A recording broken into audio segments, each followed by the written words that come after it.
Good evening, and welcome back to 31 Horror Nights. It's October 17th, and tonight's movie is Deadstream. I said in my Saint Maud review that was the only movie on the docket with a solo female director. I was wrong, I forgot about something else coming down the line, but I did leave the door open for this movie. It was directed by a husband and wife team of Vanessa and Joseph Winter. Joseph Winter is also playing the lead actor in this movie. Deadstream is a horror comedy about a disgraced influencer trying to win back followers by live streaming himself in a haunted house. YouTubers trying to use hauntings for content is not unfamiliar territory in real life or in found footage movies. There were other movies before this to use this idea. Gonjiam, Follow, Death of a Vlogger.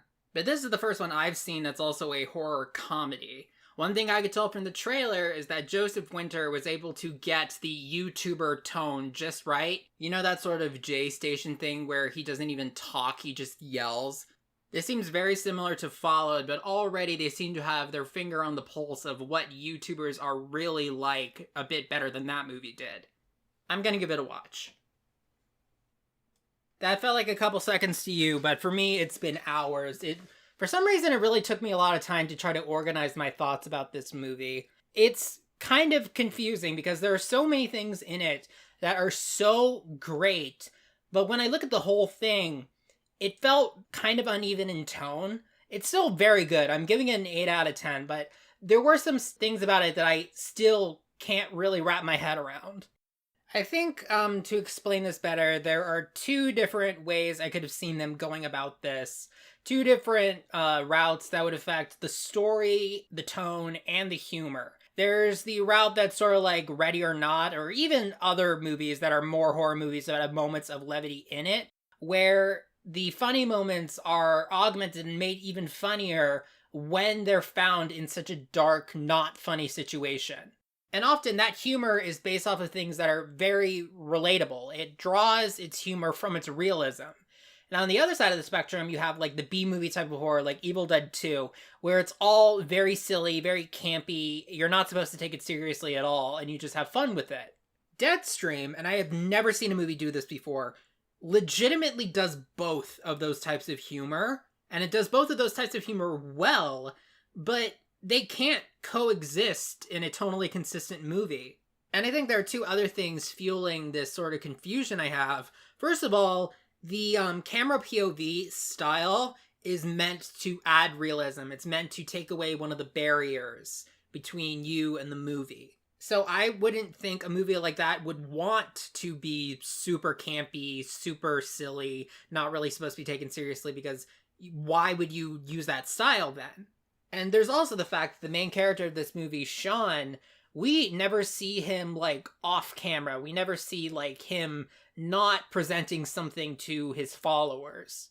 And I fully expected that once things started to go south, the act would drop, but it never does. And it was so off-putting, it made me think the movie was going in a completely different direction than it ended up going, but I'll have to go into more detail about that in the spoiler section of the review.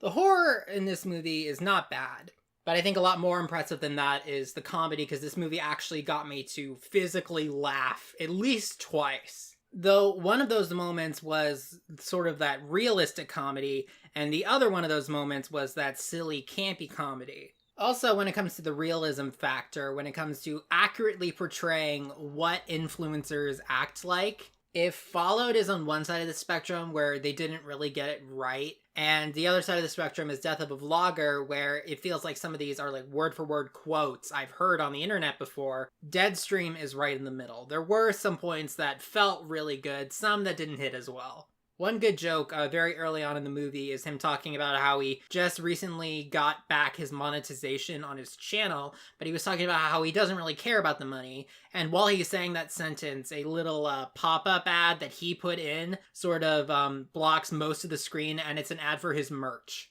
I thought that this movie was better than Followed, but not nearly as good as Gonjiam or Death of a Vlogger.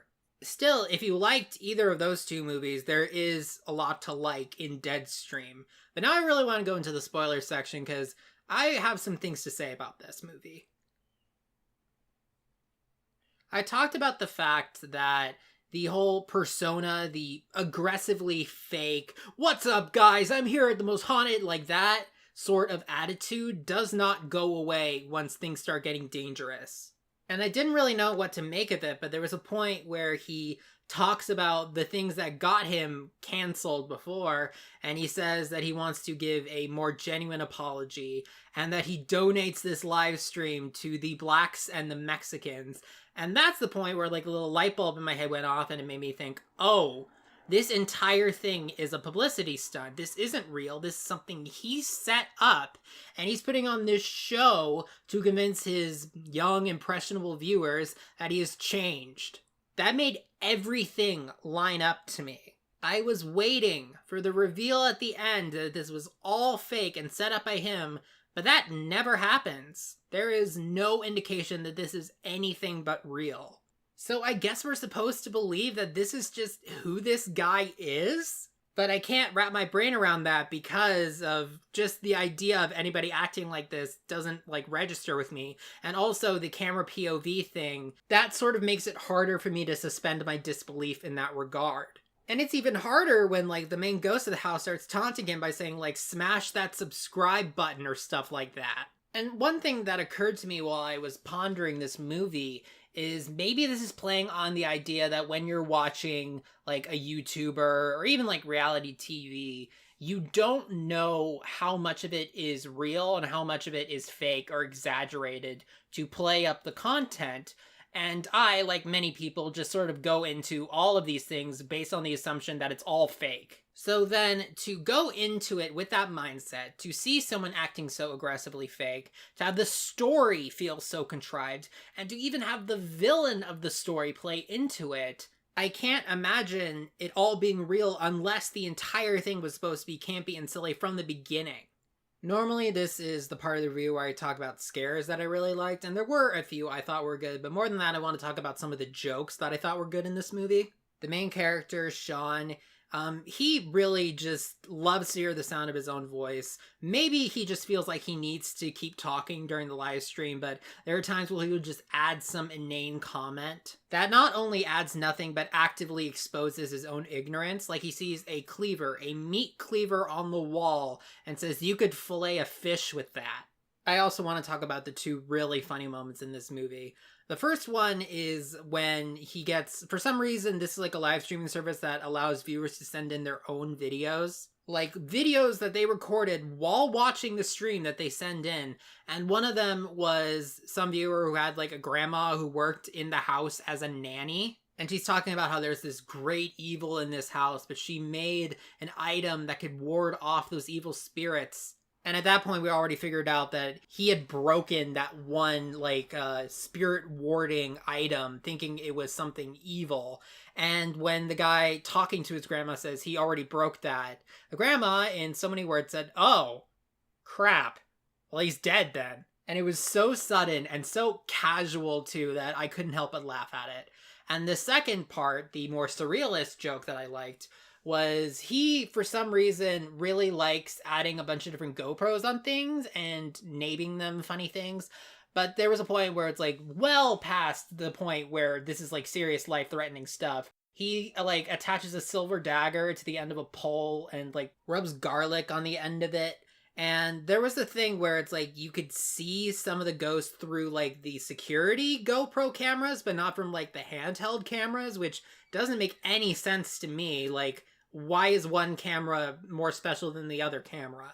But he uses the camera feed from like the overhead camera and the spear to stab at the ghost you can't even see. And then it changes to the POV of the spear camera, and you see an invisible force pick up the spear, turn it around, and stab him with it. And like the way it was timed was brilliant. It was almost like Looney Tunes. So yes, this situation gets more ridiculous, more contrived, and it kept fueling my idea that this was all an elaborate publicity stunt he put together to salvage his own reputation.